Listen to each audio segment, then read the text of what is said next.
gente, eu tô aqui para terminar de mostrar as coisinhas, né, do bebê. Deixa eu ver. Aqui foi a toalhinha que eu bordei com o nominho Enzo.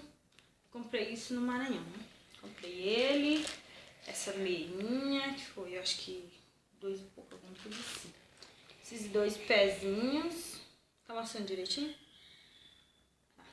Aí o Aqueros do meu filho. Comprei essa manta maravilhosa, muito fofinho, olha, vontade de morrer. Esse coeiro.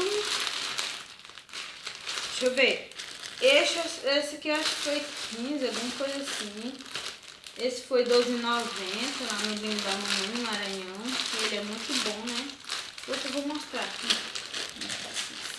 Essa toalha fralda, ela é muito boa e grande, linda demais.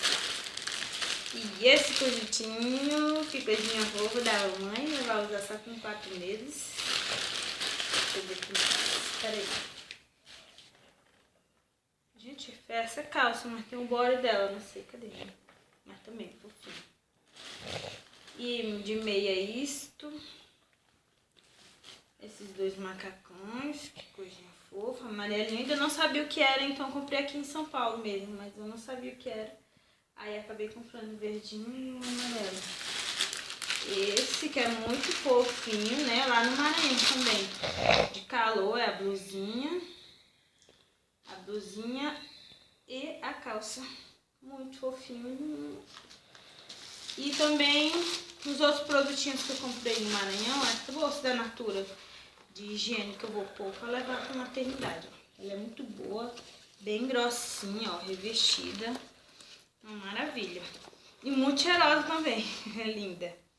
Deixa eu pôr, depois eu ajeito. Então tá, gente. No próximo vídeo eu vou mostrar as comprinhas japonesas, né? Eu vou, até que enfim eu me recomponho no lugar, porque eu voltei agora do Maranhão. Então tá.